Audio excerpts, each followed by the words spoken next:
We have been chosen to be a part of their day, and that responsibility is very, very sacred.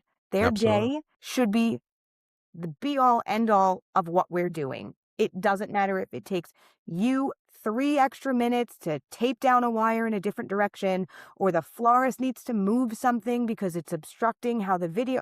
We have to do it because Right. it's not about us. Correct. It's about them. Welcome to The Right Fit. Today, we are joined by Vanessa Rose, the creative force behind Pumpkin Peony Papery. Vanessa is a premier wedding planner, coordinator, and a specialist in couture invitations and luxury event design. Known for her philosophy of pretty papers, perfect parties. She handles everything from flawless event coordination to bespoke stationery and even designing on Diet Coke bottles. Vanessa ensures a couple story is told with intentional elegance from the very first touch to the final send-off. So, Vanessa Rose, we do a little stalking and creeping before we meet our guests. We saw that there was a beachy themed bridal shower this weekend that you were somehow a part of.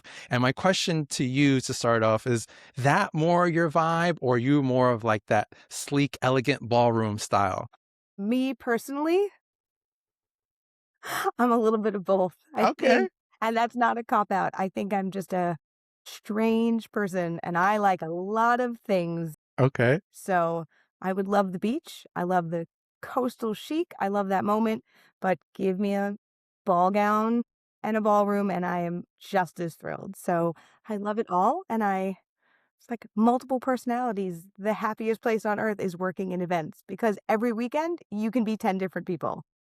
That is true, and I think sometimes we forget that in the sense of like when you're in this industry, mobile, right? Like you're just not one set setting. Maybe I don't know if this does it for you, but for me, I feel like it helps my creativity sometimes. How do you feel about that? I do. I do. I think that you do your clients a disservice if you're not taking into consideration where you're celebrating, not just what you're celebrating, and using to your advantage the setting, the tone, the viewpoint, the structures in the space, and what it feels like to be where your guests are going to be. So, I like it. It sparks a lot of ideas. That and speaking of ideas, one thing that stood out when we were looking at your page, and I mean, I'm sure I know you do a lot of different things, but obviously let's call it different mediums. Sorry if I'm using the inappropriate technical words. I'm not in your field, but I'm a DJ, and so let's call it different mediums for now. And correct me if there's a better term. But what I'm referring to is like you could do something on paper, and then obviously the Coke bottle stood out to us and what we were researching. And so is there like a specific texture or material that maybe in the moment you're a little bit obsessed with, or are you still like a paper purist and that's it? So I do love paper. I'm a pen and paper person. I still use a paper calendar. I love paper.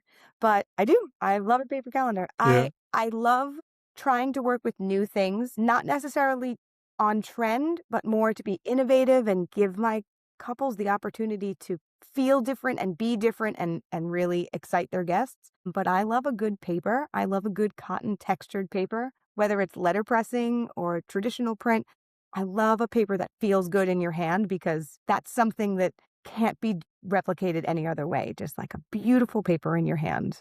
Just Mm, feels good. It feels special. that tangible object that Like you a could feel and touch. And it's interesting you say that because obviously we are in such a digital world, right? Where everything is going digital, has become more digital. So what is something you feel people misunderstand about the craft of maybe the invitations and what you're doing? Is that becoming an uphill battle, so to speak? I think that people who come to me have an appreciation for that traditional aspect of sending and receiving an invitation in the mail, in an envelope, or hand delivered, and having that touch and feel tactile moment, getting it, feeling it, and feeling its importance, not only the object of the invitation, but what you're celebrating.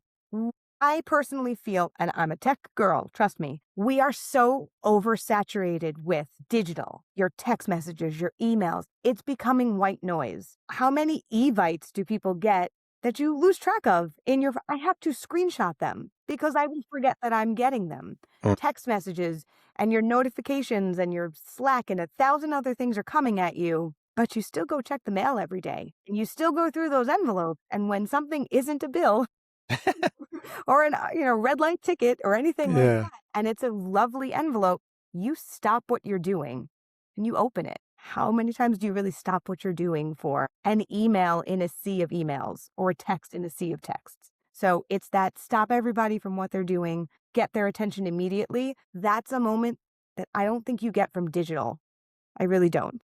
I I agree, and it's funny you say the whole Evite thing. I literally just had a good friend of mine, like childhood friend almost, have a big milestone birthday, and we almost missed it because it was at Evite. It was a surprise that his wife was planning, and yeah, long story short, it just became one of those things that can get lost in the sea of, like you said, other digital text messages, emails, and so on and so forth. So I could see that being a harsh reality that we're going through.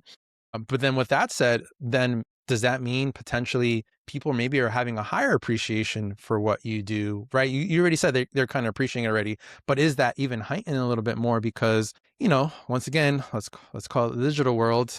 People are saying, there's something missing here. There's that, maybe they call it the intentionality factor or whatever the case may be.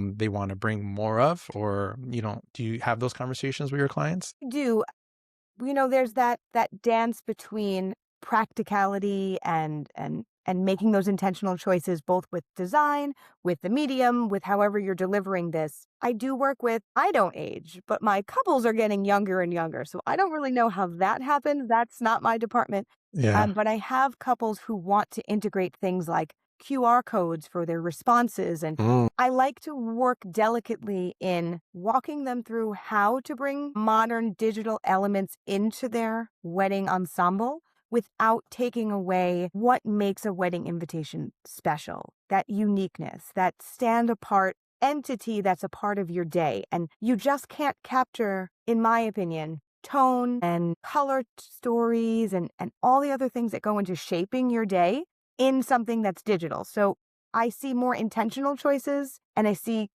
kind of trying to bring things in like that QR to respond, which I have thoughts about, but I'm very transparent to a fault with couples. So I have no poker face. So I tell them what I think, whether or not they're ready. So it's not as flawless as people think. That QR scanning to your website doesn't mean people are going to respond faster. Doesn't mean it's going to be an easy response gathering. I think that's a falsehood that's being promoted on the TikTok and whatever we want to call those things. So yes, digital is creep. There are couples who want digital invitations, and that's great for them. That's not my ideal client, and then I'm gotcha. not their ideal person, and that's okay. Yeah, for sure. I mean, it's not a one size fits all industry. There's going to be different vendors that are different for different people. And I mean, something that we saw, like, let's call it in your method or your process, is that, you do these consultations before these ideas are even presented. So is the conversation more about the art or understanding who they are as a couple? It's a little bit of both. So Okay. I love for couples, whenever possible, to join me in the studio, which is it's not this. This is part of the print studio. Clients come to a studio that is adjacent to the home, and I have a home-based studio. Okay. It's much prettier than this. Very sparkly. Got lots of things. We're It's a not living, judging. working studio. Couples come in, even non-wedding clients come in, and it's about the tone of your day, the feel of your day, the mood of your day. What do you want it to look like and sound like and feel like? Who are the people you're bringing into the day? Because who you've picked as your professional team tells me so much about what your day is to you. Hmm. A wedding day is captured in the invitation. So when they're sitting with me, I have to really know everything about them and their day and the people that are in the day in order to make it a realistic, tangible experience in their invitation. So I'm getting a tone for them, their vibe, their vision, their personality, and what is the day looking like and feeling like and all of that. And then I have to bring it all together on No small pressure. pieces of paper, no pressure, maybe with a bow. I don't know. Depends on what they want. And then make it a tiny representation of all of these huge things. So So it's a combination of things, understandable. And one thing that stood out to me, and something that I try to tell couples when I'm talking to them, is that essentially your event has a personality. And I know that's sometimes like, wait, like, yeah, like your event pretty much takes on a personality of its own. And so, like you said, the vendors and the aesthetics and the location and all of these things become a part of it. And it does kind of take on its own personality. So I think it's important that it even starts from what you're doing, which could be part of those details, even going out before people even step into, let's call it a room or a space or anything like that. You're already kind of setting that tone. One thing that I was trying to get more clarity on as was the you wear a few hats here, right? So I know you're doing a lot of these amazing stationery pieces and all these other things, but you do planning, coordination, design as well. Like, so which came first, chicken or the egg? Okay. So I have a strange winding road journey to this. Okay. Let's say, so I started in a cubicle. When I Okay. was in college, I had a corporate job. Okay. I learned very quickly I was not made for a cubicle. So I waited until my last tuition payment was made for senior year and said, thanks, this has been real fun. I'm going to go. See you later. Graduated and then went into teaching. And I was an educator Wow. for 19 years with the Department of Education. So Wow. creativity, but also chaos and a lot of toxicity. So What did you teach? I taught elementary education, Wow. fourth grade for about 12 years, and then I took over the technology department. So I Look at told you I was a that. tech girl. So there you go. Okay. All right. You were in line. All right. Yeah. Proof is in the pudding. So I've kind of gone from that cubicle to the classroom and Yeah. now full-time paper cutter, right? Started working with events in high school and college through nonprofits, and a lot of the famous phrase, hey, I have to do this. Do you think you can do this? Yeah, I can do this. I Yeah. need to find a thing. I can't find it. Can you make it? Yeah, I can make it. That turned into, we're having a benefit. We don't really find an invitation that works. I can make something. And here I am 20 years later. So it was really about making things for people, having celebrations that couldn't figure out how to make it happen because it didn't exist for them. The invitations started first. And from there, my couples and my clients would say, you really get our day. You get what this party is all about. You get what this wedding is all about. Can you do the details also, the seating and the table? Yes, sure. You are the only person who gets our whole wedding. You know every part of it. Everybody else is in little cubbies. Can you be with us for the wedding day? Sure, I can. I know your wedding better than you do because I've asked all these strange questions for months. Right. Right. Right. And so it's organically grown into these different divisions, but with intention Right. and with purpose, trying to be very mindful not to turn into a storefront that has video rental and hair salon and I'll change your oil and I'll paint your house too and like, oh, do you roof? Jack And of all here are some trades. shoes. Yeah. Yeah. Don't jack of all trades within a particular box. Yeah. Yeah. Yes, for Right. sure. And if it's outside of that scope, I will tell you people who can help you. But I'm very mindful to stay in my lane. And this is what I do. And it might be quite a few things, but it's intentional choices. So Absolutely. the stationery came first. It organically turned into people wanting event design, support for wedding day planning. And then don't laugh because I just said jack of all trades, but not too far out of the box. I do a lot of travel planning for my clients also because it's that same kind of meticulous Like honeymoon? logistics management. Yes, Oh, that's okay. where it comes to. And then when they stay with me too long, they have children and then they want to go to Disney. And then I know all the things. So come right next to me. I'll plan your whole trip. You'll save money and you'll be thrilled. But it's one of those things. Yeah, I've got you. I'll tell you where to eat. You'll have an itinerary. My Done. daughter wants to go for her fifth. I mean, we've taken her before, but we asked her what she wants to do for her big 5, and she was like, "I want to go back to Disney." I'm like, "Oh God, here we go Say again." less. I'll have you finished in 10 minutes. But this is what happens when you build a relationship Yeah, with clients and couples. They want to stay with you. of The course. bride wants you for their shower. Mm. Then if it's in their story, there's a baby shower, there's a christening, there's a communion because I'm not old, but I'm old. So, it keeps going. I have sweet 16s for children of clients of mine. So some people come to me new, some people stay with me, and it's being able to give them everything they need to celebrate those milestones, even if it means sending them on a trip instead of having a party. Yeah, for sure. I love that. And I think that what you're saying makes sense in the realm of things grew organically. It wasn't like let's call it a money grab. Like, I'm just going to do just all these things because I know I can make some extra money doing it or whatever. That's not intentional. That is for the wrong reasons. Your heart's not going to be behind it versus when things come organically. For example, I'm a DJ MC. That's where I started. My business grew. And for, I would say maybe 5-6 years now plus, I actually officiate a lot of weddings. Now that grew organically where people were asking me to do it. I'm also bilingual. I'm very into customizing script. Like literally I just did one the other day and they were like, oh, how long have you known the couple? I'm like, I mean, they booked me like a year ago. I mean, they're like,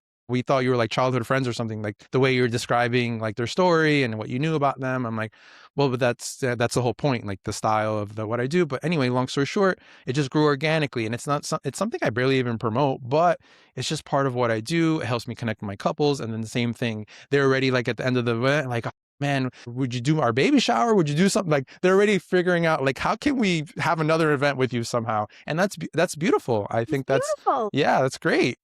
It's so hard for our industry too, because people think of, let's call it a wedding or any of these events, milestone events, it's a one-off, right? You only have one of these and that's it. But when you create a real connection, people want to keep you around. So I love that you are able to do that with your clients as well. I love that you just hit on the organic growth. If it makes you feel good to Right, offer that to your client, like right, inherently good for yourself, you right, know that it's the right choice for your business because right. our business is personal.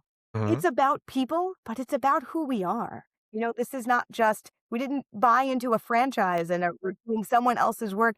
Right. It's you, it's everything about you. How many Absolutely. times have you missed things in your own life because you are at someone else's special moment? So Time. now, if you're going to start giving more of yourself to other people, it has to feel good to do it. And I bet it feels amazing when you are officiating those couples' weddings.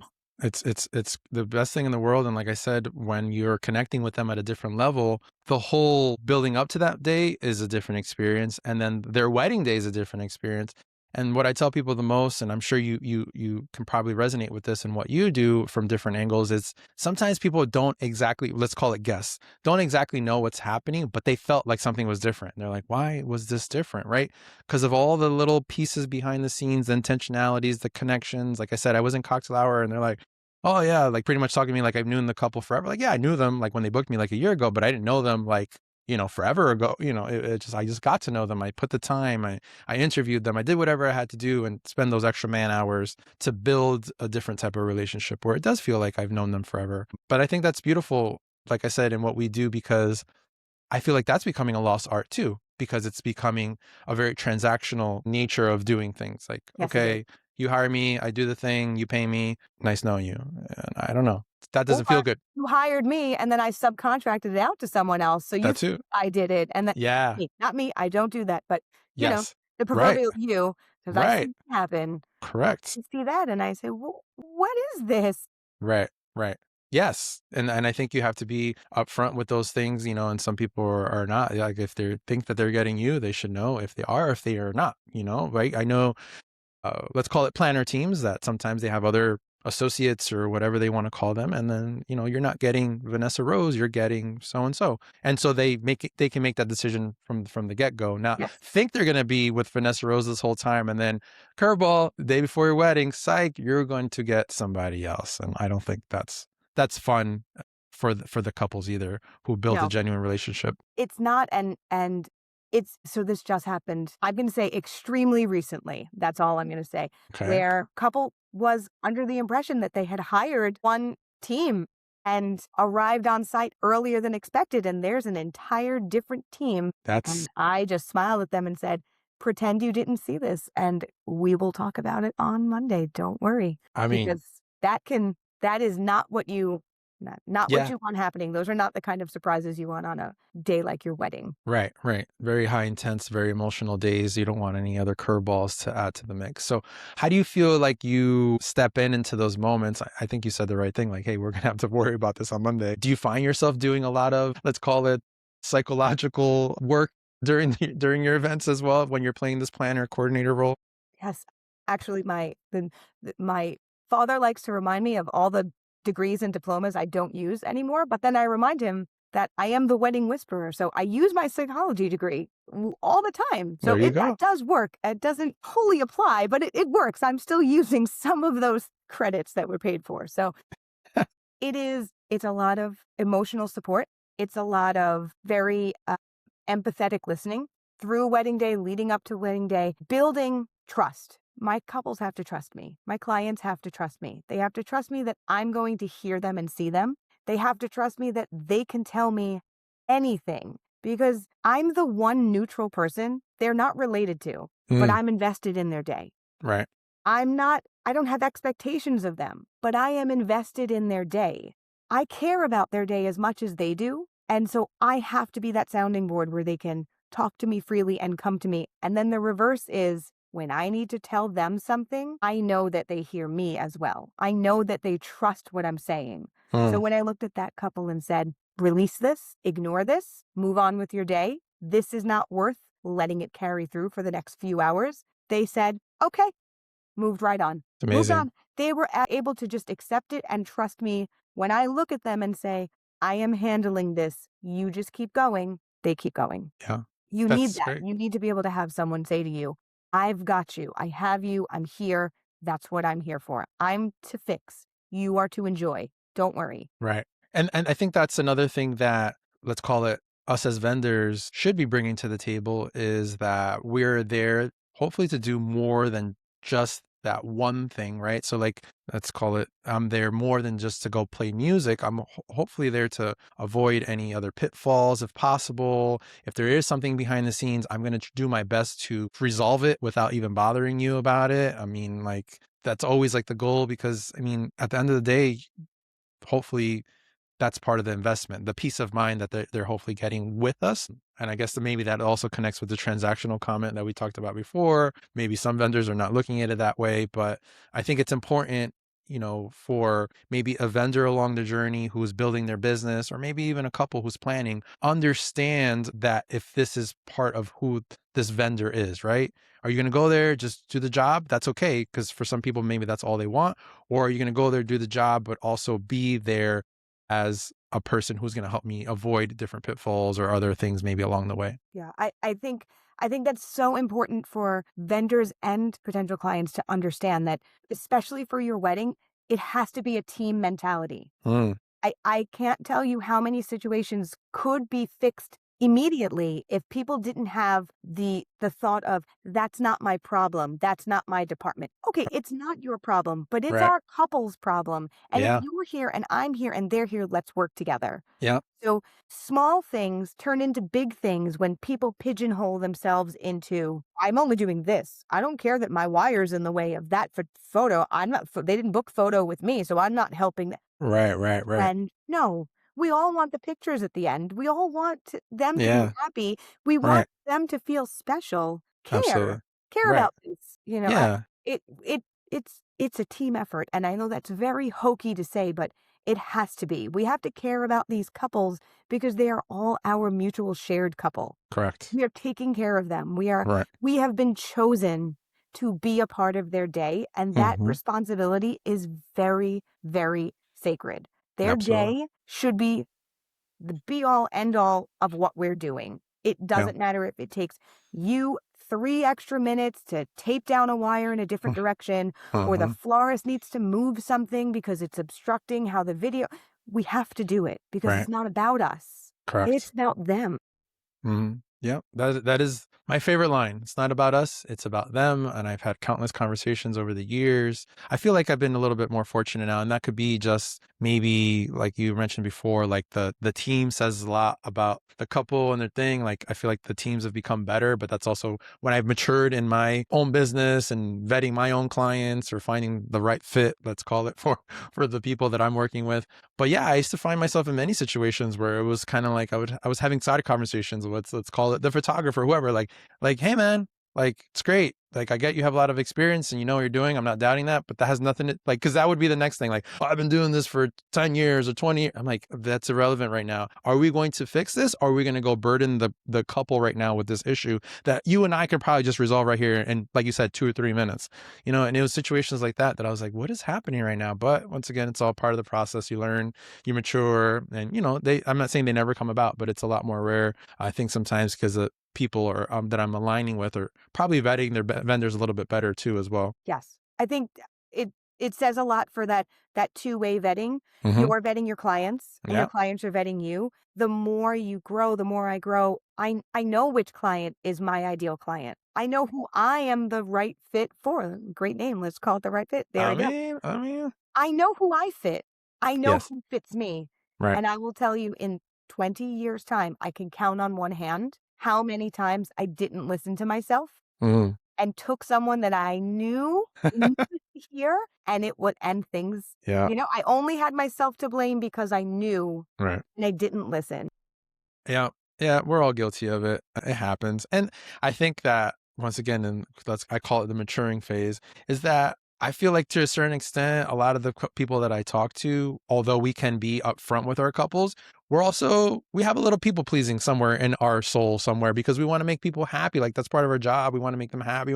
So sometimes like, yeah, come on, let's do it. I'm like, I'm a little on the fence. I'm like, all right, I'm just going to add this client on and we can make it happen. And forget the red flag or two that you saw. It's stuff. And then you, like you said, you're just like, And then you go, I should have listen to your gut. listen to Yeah. the gut. Yeah. Not that they're bad clients. It's Right. just not, I am who I am. Right. I give what I give. Mm-hmm. I said I have no poker face. I'm transparent. I'm honest. Some people can't handle that. Some people can't handle being told they're wrong. And I have to tell clients sometimes, like, that's not a good idea. And I bet Yeah. you do as well. Like, no, maybe you don't need 3,000 sparklers at this moment because it's going to kill off your dance floor space and your photography is going to be all backlit. And maybe we don't do that. And if Yes. they're not listening to you, Mm-hmm. why? Yeah. Why do you hire a professional and then not listen to them? Right. Right. So, couple, listen to your team. They're not going to steer you wrong. They want what's Right. best for you. One of my favorite lines lately is like, hey, look, as much as would like to take extra money from you, you don't need X, Y, and Z. Like literally sometimes I have to tell them you don't need X, Y, and Z. Although from a financial perspective, I could have just easily said yes and made, let's call it more money, but that's not the goal here. The goal is all these other things that we're talking about, you having the best day possible. There maybe being no eyesores or whatever the case may be to make sure that this is fluid and seamless and so on and so forth versus just saying yes to everything. And things don't make sense, Yes. because for sure. I wish we were outside. I keep pointing because it's that way. I wish Okay. we were outside because I have something a client made for me and it literally says, you don't need that. Because I say that so often. I'm like, Yeah. that's such a great idea. You don't need that. You don't need that. You don't Right. need that. I say it so much that Right. I am a terrible business person, but I have to be able to sleep at night. Like Right. I'm a person. Right. I'm a human. I have feelings. I can't have guilt of letting you do something instead of paying a mortgage. Like, no, you don't. For sure. Or I don't know if you ever found yourself in the middle ideas where they're not complete. So it's kind of like, if we're going to do this, then we have to do it right. Versus like when people try to shave some things off to maybe save some money or whatever the case may be. It's either we do it, like let's do it, Or don't do it. or don't do it, right? You don't do one sparkler or two, and you have a ballroom that's for 300 people. You're going to need probably at least 4 or whatever, so I'm just using your sparkler analogy. Yes. But like absolutely. for a prime example, some people are like, oh, can we just do like 1 or 2? I'm like, no, it's like, it's not going to make sense. It's just not going to look good.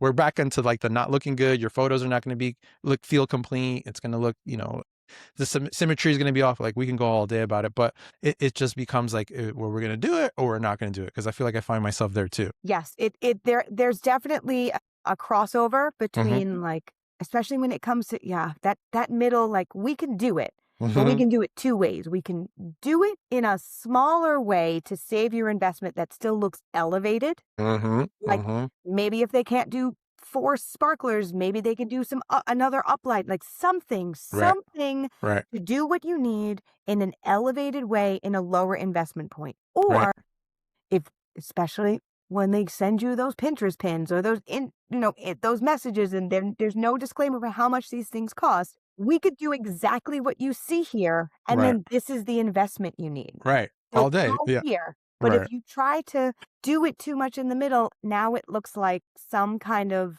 dollar store DIY that didn't get elegant and elevated, but looks like what happened here? Yeah. This Gave up team. halfway through. Yeah, I hear you. Is this Timu or is this, Right, yes, we don't Pumpkin? want no Timu at your wedding. No, thank you. We don't need that. Oh man. Yeah. There's a way to do it exactly course. the way you see it. There's a way to do a different version in the investment you prefer, but you can't just mush it in the middle and then it just looks like an afterthought. Nothing should be an afterthought for your wedding day or any celebration. You can't, has to have purpose, has to be Absolutely. done well, or don't do it. Correct. I'm all about that.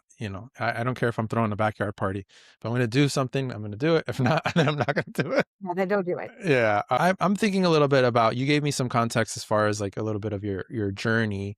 Obviously you've realized you didn't want to be in a cubicle, which I resonate with that so much, because when I was going to university, I went to King University and I did my bachelor's, my master's there. And I worked at an office job there, and I realized, I was like, I cannot do an office job working in a cubicle. I did end up working with people, speech pathologist for many years. And then, I did have this moment where things like kind of clicked for my business. So what I'm curious about is like, you talked to me a little about New Jersey, but when was this like the click of saying like, I'm going to turn this into a business to make money, or like, when was that like light bulb go off? So it was a kind of a parallel pathway. So Okay. different outlets for different creativity and needing to be. I am a people pleasing. Am I a millennial? An elder millennial? Yeah. I'm in the 1900s, so whatever that makes us. Same So here. Same here. same people pleasing, high anxiety, functioning. That's what I do. So in teaching, I had creativity and the kids and 1,000 projects all the time and and it was great. And then I would come home and in the evenings I would have my other children, my brides and my couples and that stuff. And it would be a little here and there. I had very small limits. I knew what I could handle, Got having it. living in both worlds. And then this side started getting bigger and bigger, but I still loved this. The switch between exiting education and going full speed ahead with only running the business and being immersed 100% instead. It's hard to say you were 100% in both sides. Like you tell yourself you're doing both 100%, but I was 100% at 50% capacity in that world, right? If I was working with you, you received 100% of me, but Yeah, I yeah, was only doing 50% of what I could take on. absolutely. The magical time of COVID is what sort of did it. So, Yeah. not to blame everything on COVID, but I went to work one day and they said, take everything out of your classroom that you need for 2 weeks. And those 2 weeks turned into 2 years. Yeah. We were home. Right. So, in that time frame, I was teaching from kitchen counters. I had two very small children. I had only just returned from maternity leave for my second son. So, I had gone back to work for 6 weeks and then shut down Central. So, it was very interesting.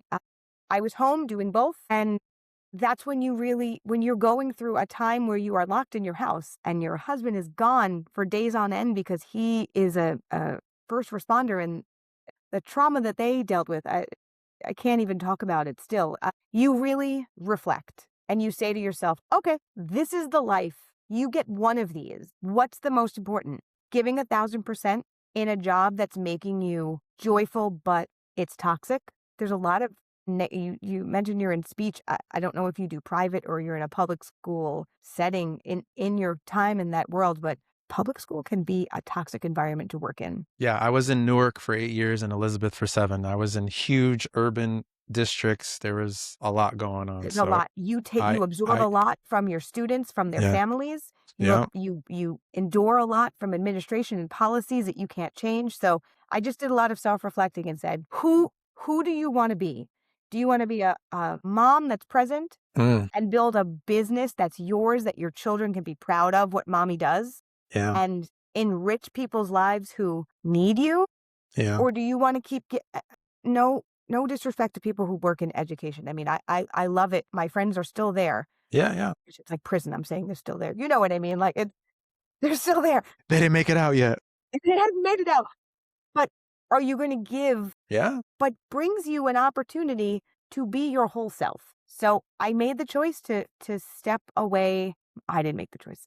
Things happened, and I said, "This is the bell ringing, screaming for you to go." And Yes. so I jumped on an opportunity that was forced upon me, and I said, "Okay, I think this is the universe saying, like that spark." I left. I didn't scale because it's just me. I think scaling means you have more people, but I Where your goals are. opened up to what I could take, and I haven't slept since. Especially if you have 2 kids. I haven't slept since, but I have a fulfilling life. Yeah. I run my business. It's grown. My family of clients has grown. My life is I feel fulfilled. I coach baseball. I don't miss anything at school. I'm on the PTA, which is a wonderful PTA mom. choice. I'm a PTA mom. Like who things Yeah. I could never do. Yeah. Because if you're a teacher mom, you miss everything. Yeah. Plus you're bringing work home And and you're all that. bringing work home and you're bringing that sadness home, that burden that you're shouldering for everyone else. Yeah. Now, do I shoulder burdens for my clients? Yeah. Of They go course. through things.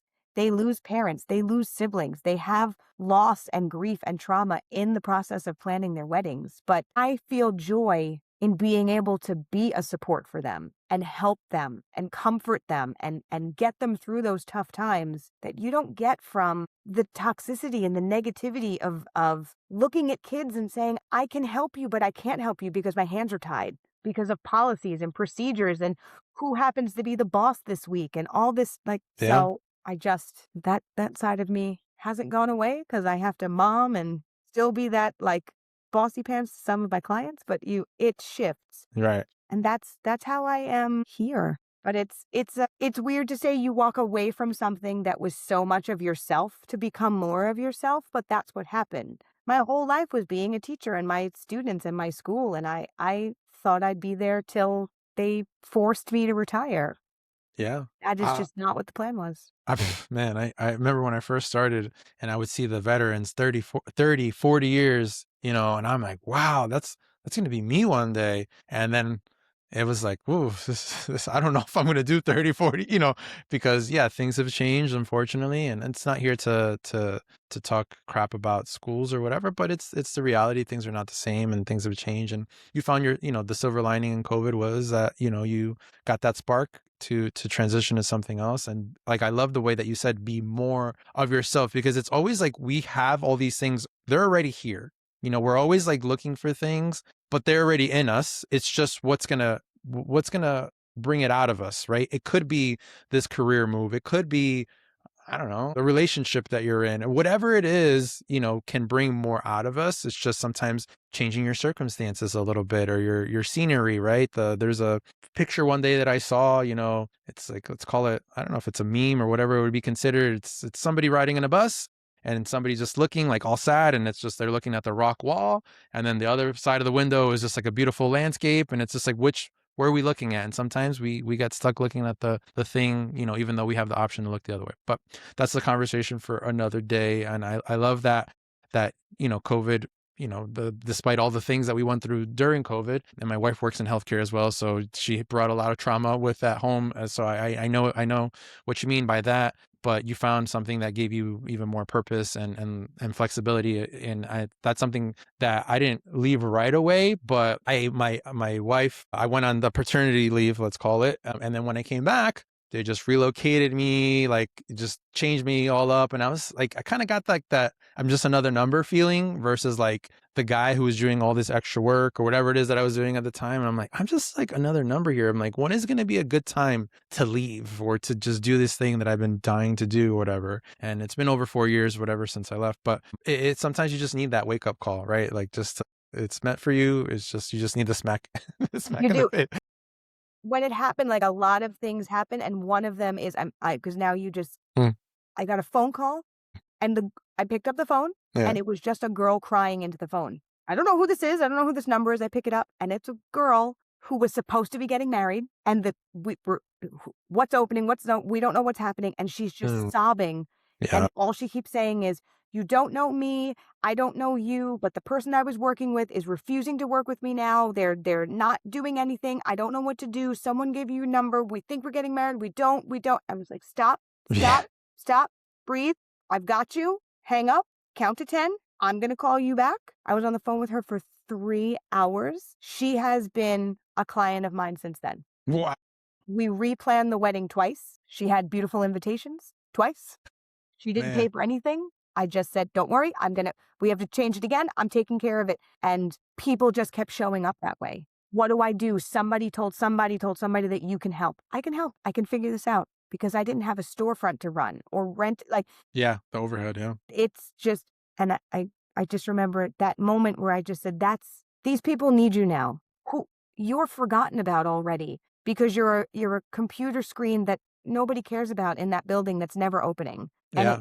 something kind of happened and I don't know. Yeah. Not There's that that life is more shift. important than children. That's not what I mean. It's just No, I know. It's not about it, I don't get that vibe from you. And then for me it wasn't either. Like it was never about the kids. Like I love the kids I love the and kids. and It's everything else. yeah, it was the everything around that. Let's call it the bureaucracy and all these other things that go into it. I have a question regarding. I mean, this could not be just for you, but obviously can resonate with other people in our industry and what we do, which is sometimes the struggle to charge what they're worth, right? And so now you're, maybe charging for a service, and maybe it sounds like it's an elevated type of service. You're very sound like a very detail oriented person, and so on and so forth. How did you get comfortable with maybe pricing yourself maybe at a level where, there was confidence behind it as well? I like how think that I am comfortable because it's not. So thank you for the confidence in my confidence, but Got it's me. No, I was kidding. it still can feel strange, right? So what I try to remind myself is that as deep of a connection as I make with my clients, even repeating clients, and I like them, it's a personal connection, but it's the business that has to set the pricing. And it can't be, oh, but they're so cute. I just want to do that. Like, can't do that. And I have to take myself out of it. So I remove myself and I think about the value that I'm creating for my clients and the executable tasks that I'm doing. And I kind of just said, and I do reflect on it periodically and say, okay, if I remain at this price point or an entry level price point for, say, celebration design, event design, this is the work I can do here. If I lower that bar, I do a different level of work and I bring in a different level of client.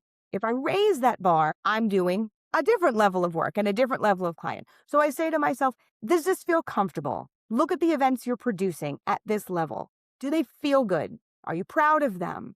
Do you feel like they should be more? And I kind of just adjust it. So also being mindful of what things cost. Floral pricing has tripled, if not Yeah. more. And so now I don't love minimums, but I do have like a starting threshold for certain line items in an event design. Right. I've raised that floral. If you would like me to do centerpieces and work with your floral design, I've raised it a bit.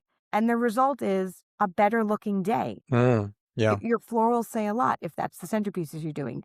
Different things, and I just kind of fluctuate there. I do struggle with things that are uniquely my own service, like Mm. being with them for wedding day. But I have to be mindful of the fact that I struggle with this phrase because I don't love it. I think it's very diminutive, but you get what you pay for. Okay. And I mean that in a comparative tone. You have people who are offering a day of coordination service for like $1,000. Right. But Right. what are you getting for that? Right.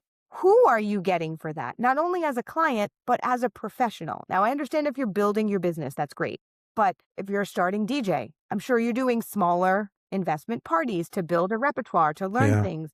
But once you get to a certain point, I am a particular fit for a certain client. I try to establish myself as a reasonable investment that's going to exceed your expectations with what you're receiving. I never want it to be the opposite. I've No. overpriced. I'm overpaying for you because Yeah. you don't want anyone to walk away with that. So I just look and I talk to my clients and I talk to them after their wedding and say, how did you feel? Now that Yeah. the wedding is over, we've finished coming down the mountain from the wedding. Do you feel this was a good investment? Sometimes they're saying it before I even leave the wedding. Oh my gosh, you were the best thing I did. So I Yeah. know I'm priced well. Right. And I just kind of reflect on that. But I have to take myself out of it. I can't think of me. Because if it's me, I'll be like, I'll do your wedding for free. I just want to be there. I can't do that. That is not paying the bills. And what helps, this is going to sound funny, but there are some things that you can't negotiate. I have to bring a rental team in. You are telling me that you want walls and a beach shack and you want towering acrylic. I know that I need to have that team come in and they're a particular investment plus their delivery. So that helps me keep a barometer. Also things like if you are booking your honeymoon, like now I'm not charging for my service for that, but you're pricing your honeymoon, that's going to be what it is. So if a resort can be what they are and a rental can be what they are, and that's fine, I need to feel comfortable saying I cost what I am. My investment is what I am. And it's not just the day of your wedding. It's the entire year of you calling me on the phone and emailing me and checking in and me waking up at 2 o'clock in the morning and leaving myself notes because I thought of something we should talk about. Like, Yeah. that's what you're investing in. So it is very hard when you care about people to Yeah. just not. I do surprise people with stuff like extras on their party. Like, I'll do that and I'm okay with that. I'll justify it. But it's hard. It's hard to price when it's you. So I take myself out. I pretend I don't exist. I mean, look, I It's appreciate hard. your honesty or maybe slash vulnerability, because I think it is a struggle for creatives. And I know you're a true creative when you said like, I'll just do it for free. Because Yeah. one of my favorite lines, especially when I was starting out, and to this day, I've been doing it. I've been DJing for almost 20 years now. No, for actually 20 plus years, was find something you love so much that you do it for free and then find people to pay you to do it. So that's essentially like what DJing became for me, or whatever. Like, I love this so much. I would, probably at one point I was doing it for free. But yeah, you can't live off of that. And at the same time, another thing that I've seen too is that obviously with AI and different technologies, people are able to search things differently and find averages differently. And then sometimes my line is like, okay, this could be an average, but I'm not providing an average service. So, where do you want to be? And I say it respectfully, maybe, but at the same time, they have to understand that too, that yes, there is averages, but there's outliers too. I'm not saying I'm like the most expensive DJ in the world either, but I'm not even in that average price range anymore. And I'm not saying that there's anything wrong with that, but from the sounds of it, and it sounds like we align in some of these things, I'm spending more time getting to know my couples. I'm having extra meetings with my couples, or whatever these extra things that I'm doing that for the couples who really align with me make a big difference. And for the couple who just cares about just having somebody show up and play some music, well, then maybe those average DJ price ranges or whatever are maybe more suited for them. I don't know. I'm not sure exactly what they're getting, but from when I talk to my couples, I do I like the same feedback at the end. I'm always asking for feedback. And I've even had couples saying like, hey, you were actually probably the most expensive DJ we spoke with, but we know like even after the fact, like we felt it. So we went for it. But even after the wedding experience, like we probably would have paid even more. Like obviously they can't be in there that day, but that's a good feeling. I know you probably feel that way too when That's a good feeling. And yeah, one thing that I think yeah, we all take for granted is yeah. that this is most likely their first wedding. Right, We get married exactly. every weekend. Yeah, We see it. Now, right, you don't see other DJs in action, right, but you see other, I don't even want to like call categories out because I'm not, you see people in other wedding professional roles. And I guarantee you could probably always tell that was probably the least expensive option. absolutely, And you can see it. You can absolutely, feel it.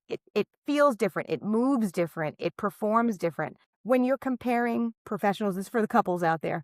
When you're comparing professionals, you have to compare like-minded professionals. It has to be apples to apples. If you are going to a DJ who is a high investment point, a luxury, can you say luxury DJ? You know what I mean? Like it's yeah, you yeah. know, an That's elevated experience DJ. It's correct. the right niche for your look. You cannot cross compare that to the block party DJ, Right, right. the single Club setup two DJ. speaker Yeah, DJ. They don't align with each other. You can't compare certain photography styles and a giant studio who's going to assign you someone a week before maybe shouldn't be assigned the same level of comparison to an owner operator artist who hand selects their second shooter and recommends the videographer to follow you. They're not the same. correct. So you have to compare. You can't just say, I went with you because they were cheaper. Yeah, It's not. Lower investment is great if it's the same comparable service. right, But if right. you are just going with the lowest price, you may be getting the lowest experience. Yeah, And no, you get one shot at this. correct. Correct. I mean, and like I said earlier, it's like you're investing not in just the thing, but you're investing hopefully in the peace of mind and all these other things. I mean, even the couples that maybe don't end up booking with me, and I understand that once again, I'm not going to be in everybody's budget price point, right? You can't force something like that. I still will get those emails like saying, hey, look, we decided to go a different direction, maybe budget, whatever it was. But like, I appreciate how you run your business or how you do what you do. Cause even if it was just the communication or the emails or my consultation, whatever it is that they experience from me, even if they didn't book me, it's still going to be like, okay, I get it. I understand why this guy's maybe charging a little bit more. And I mean, once again, you can want the, I'm not comparing myself to Ferrari, so please don't take this wrong. But I can want a Ferrari, but like I right now financially I can't get a Ferrari. Yeah, Like I have other goals financially that I need to worry about. But like so it's not the saying that people maybe genuinely didn't want you. Sometimes it is out of their budget. And I respect budgets too, because I say, yeah, if it's out of budget, I completely respect it. I get it. I understand. Weddings add up, can't lie they that they do. don't. They do. I on the back on that stationary design stuff, I try to say, this is your vision. Here are a few pathways towards it. But again, I've had couples who will decline and not move forward, and that's okay. And every once in a while, I'll get an email and is like, "Yeah, we went with Zazzle, and this is a mistake. What can you do?" That's all. I go, "Yeah, friend. There's a huge. Now, do you understand? Sometimes they need to have that learning moment where they go, Yeah, yeah. yeah, we only focused on budget, and these are terrible." I'm like, right, because that's budget paper. Man, That's a, I and I feel like we need an interview part two. Like you just triggered a story in me where somebody, it's like once again they made an option. It was based more on pricing, this and that. And then like the week of the event, they contacted me like, "Hey, are you still available?" I'm like, "For Friday?" I'm ooh, like, "No." They're like, "Oh yeah, the DJ got a higher paying gig. He's not coming to ours anymore." I'm like, "Well." Like I don't know what to tell you, but I was like, I'm not available, and I still tried to help them. I was like, maybe I could get somebody else on my team to do it. Like I was still, I wasn't like an "I told you so" moment, but in my mind, I was kind of like, well, you thought you were that is saving, happening. but were you It's really happening more saving? often. Right. Are you noticing that's happening more often? But yeah, a Because lot of last minute things I've been coming talking that a way. lot of last minute. I booked somebody and now they're not in business anymore, or they ghosted me. Yeah. You're getting ghosted by your professional. They're not a professional. No, no, I don't. Like you said, a part of this interview you mentioned like the whole sleeping at night thing. That is part of sleeping at night. Like if I'm taking $1 from you or 20, what I don't care what it is, like I need to own up to it, be responsible for it. And if for some reason an emergency happens, God forbid. The only time I ever missed a wedding was actually during COVID. And I legit was like sick, fever. And there was the time where being a COVID spreader was like really, really bad. Like you should not be doing it right. So I was honest with a couple of days before. I say, "Hey, look, this is my situation. I have somebody who can replace me. We did all the planning. They're in the loop, blah, blah, blah." And I made the transition as smooth as possible. Other than the couple, nobody else noticed because I have people on my team and, it worked out that way. But even that scenario, like I'm still holding myself responsible. Like I got to answer to this one way or another, whether it's finding somebody to fill in for me, although maybe it wasn't ideal in the moment, but it was extreme circumstances. And, sometimes you got to do what you got to do. But the entrepreneur journey is so interesting. It takes us through so many ways, ups, downs. Sometimes you think you figured something out and then you realize maybe maybe you didn't. Is there something that you feel like maybe was a mistake you made earlier on that maybe you were almost grateful that happened, or do you have any of those stories to share? Yeah. I trying to see how I could do this without calling. I think that when you are especially living that dual life and like just taking little bits and pieces, you feel obligated, right? Oh, I have a business and this is someone who wants to work with me. I have to say yes to everything. I have to say yes to everything, which is great for some things, not knowing when it was time to say no, to not take that client, to not take that job, to not knowing your capacity, your threshold, and dare I say it, your right fit, not, but it's the truth. It's Yeah. all about that crossing that threshold into understanding who my people are and who I am right for.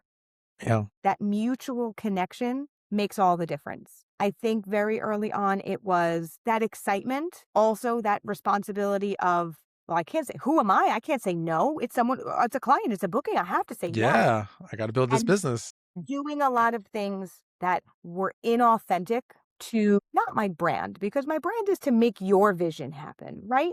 But things that didn't work for me, parties with expectations that exceeded their budget, and I felt obligated to make it happen. So that profit margin was much smaller, You right? took You the hit. feel obligated. Yeah. And then people take advantage of that. Maybe that's it. Knowing when it was someone that needed help versus someone who was trying to walk all over you. And you can't really see the wrinkles with my big hair, but I get a lot of people talking to me like I'm a little kid. I'm not that tall. People don't know how old I am. Like if you meet me, I'm not one of those, like, you can't really tell That's sort a of good thing, thing. That's a good thing. which is great, Yeah. except when people treat you like, "Listen here, little girl, I just want this for my party, make it happen, and I'm only paying this." That bully feeling, Yeah. that push you around feeling, and they guilt you into doing more or less and doing things that are either inappropriate to the day because they don't have the investment for it, and you are determined to make the party look good or feel good or the wedding, so you just do it Right. or not. And I think the magic turning point, and they will never hear this story, so this is fine. I went to a wedding, I ran the wedding, I coordinated the wedding, and the couple did not feed their vendors. We were not fed. Myself, the Oof. DJ, the Chopped liver. photographer, we all moved out into the lounge, into the like out of the main ballroom when they were being fed, and looked around at staff, and no one was there for us. And I found someone. I was like, "Hi, so we're just all here. We're ready for our meals." And the person went, "Oh no, the couple didn't pay for vendor meals." And we're like, "Excuse me?"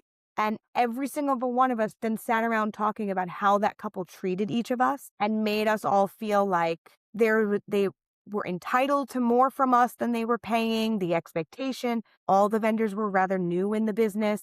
And it was that moment I was like, we may never work together, but our stories are always going to be intertwined because none of us are leaving this wedding the same. And it's the Yeah. truth. I went home from that wedding and I stayed up all night and I rewrote contracts. I was But I was gonna say that. You I probably rewrote went back to your contracts. contracts. I Yeah. rewrote things. I was never the same after that. And that is the day or the night or the morning, I didn't get home till late, where it turned for me and I said, I'm bringing value to someone's day, but I have worth as a person and I will never let someone treat me this way again. And there was nowhere to eat.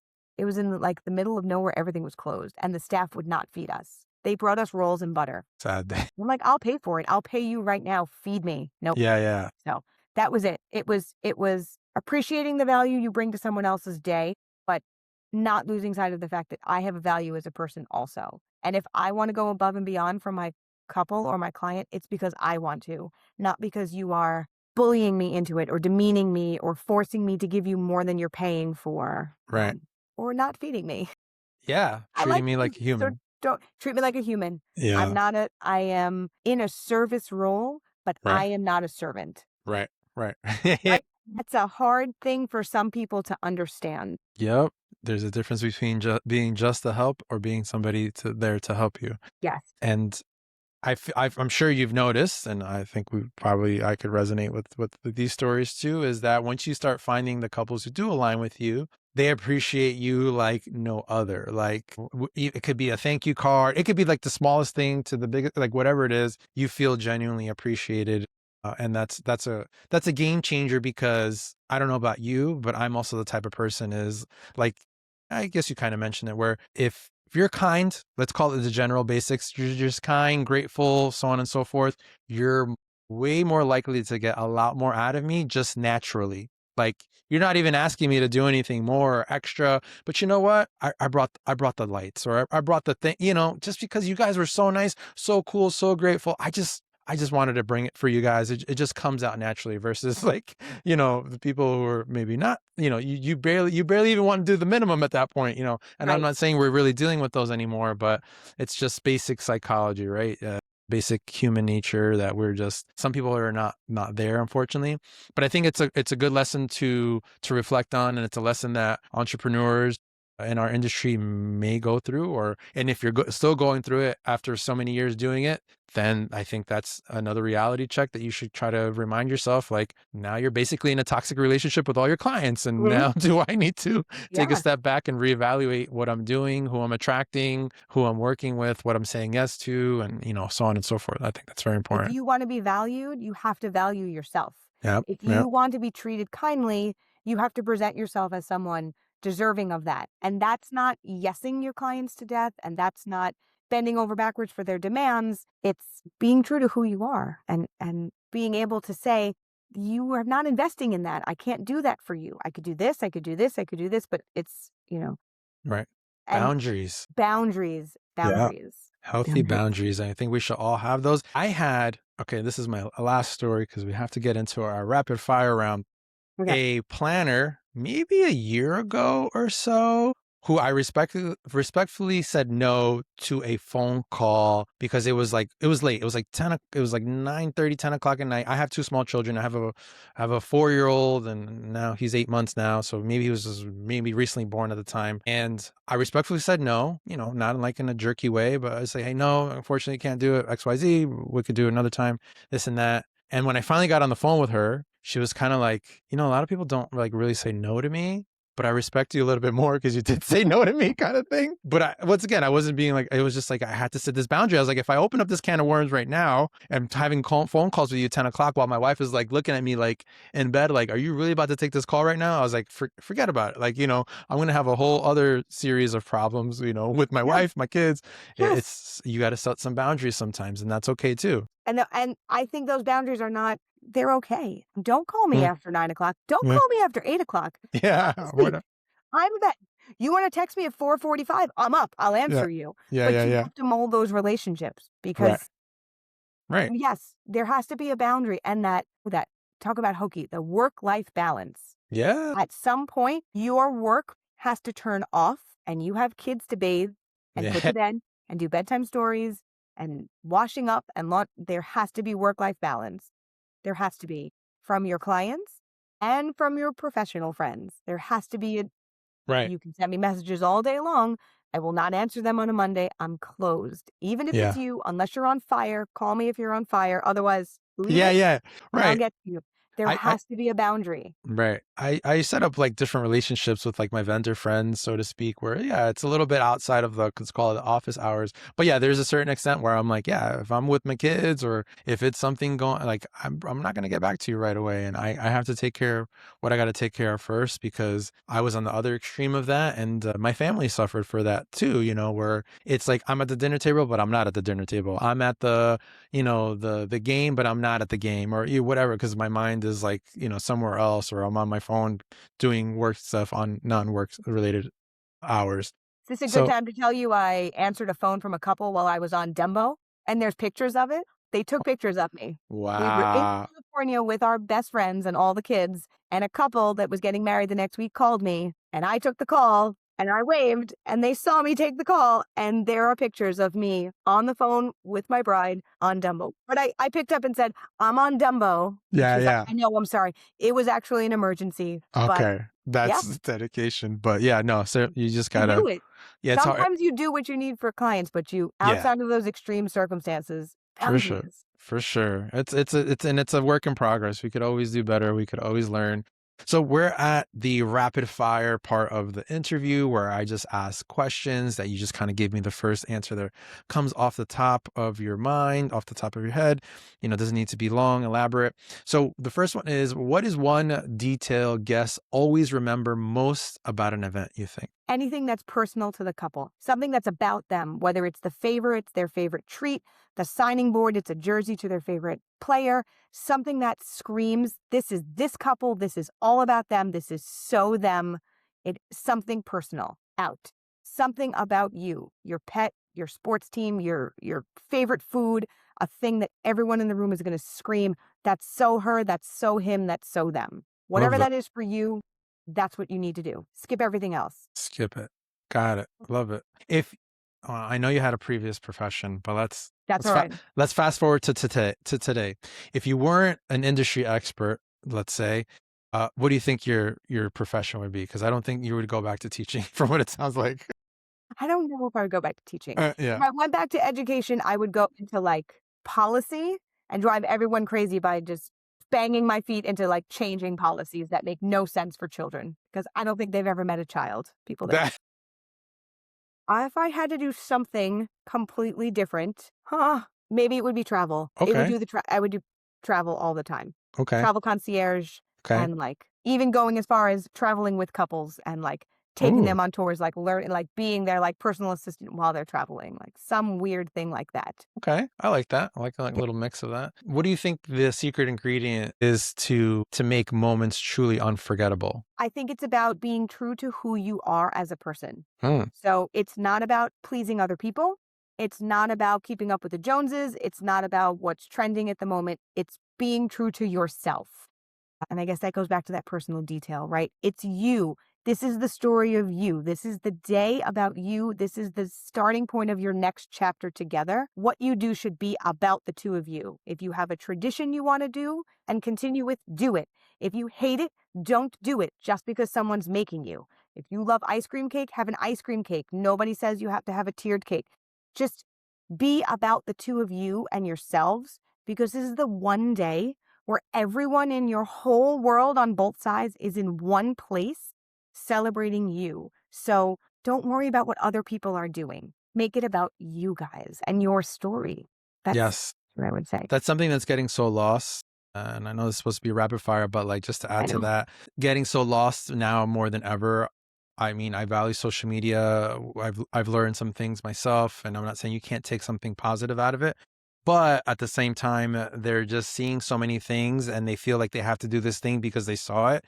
And I'm always kind of like, you don't have to do the thing just because you saw it. Like, do you like? If you really, really like it, maybe we can talk about doing the thing, but you don't need to do it. It's not like a set rule. It's not a one size fits all. It's like you mentioned the cake example that you gave or whatever. Like, I've had people, mention like, oh, well, I thought I had to do this because it's tradition. I'm like, well, yeah, but tradition is something. What is it going to mean to you? Is this tradition meaningful to you? Is this 10, 20 years down the line, you're going to look back at it and say, I love that I did this, or you just did it just to do it. So you have to, once again, be true to yourself, I think is very important. And it's a reminder that I think we need to keep giving our couples and ourselves as creatives, be true to ourselves. Yes. Yeah.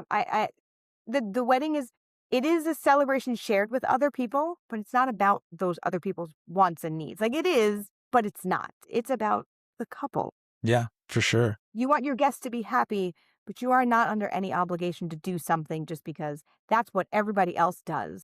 Right, right. Or you're worried about, well, I Yeah. give the example being like rude or inconsiderate. Like my wedding, I made an announcement that if people wanted to hang out with my wife and I, to do so, but on the dance floor. I'm not going to go around to every table. I had over 200 guest wedding, and I did the math. I'm already a wedding in the wedding industry. It's like, if I go around to 20 plus tables and say hi to everybody, like, there goes my wedding. Like, I'm just not going to have the time that I thought I was going to have. So I said, hey, if you guys want to hang out with us, you guys want to take a picture with us, meet me on the dance floor. Some people took it personal. How dare you? Maybe some aunts and old school people. Always old school people. Yes. But it is what it is. It was my wedding. It was my wife's wedding. It was our day, and we made it. And that was something that you just got to be okay with. Who's going to really live on with this? They probably forgot about it by now. Who knows? They probably did forget about it, but they liked it. It doesn't matter if someone has a comment in the end. I feel like people had a lot of comments with, we'll go DJ, right? The song that I chose to dance with my dad.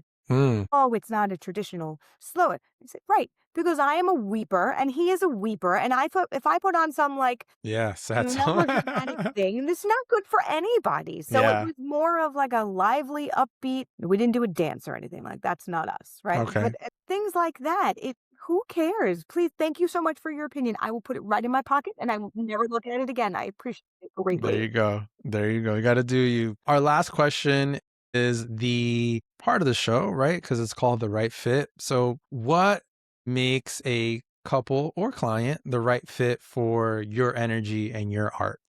I think a couple is the right fit for me if they are looking to bring themselves into their day in an authentic way. If they want to trust the process with someone who is not here to steer them wrong or steer them towards anything of personal benefit, but just an understanding that my buy-in in your day and my investment in your day is truly genuine. So the right couple for me is someone who is willing to listen and collaborate and communicate and kind of look at the whole picture and trust the guidance that they're asking for.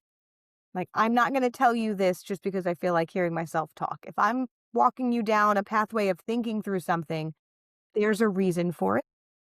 And so that mutual respect, that mutual listening and collaboration, we are a team. So my right couple is someone who sees me as part of their team and is okay with having a wedding mom, because that's what I'm going to do. I No like that. guidance.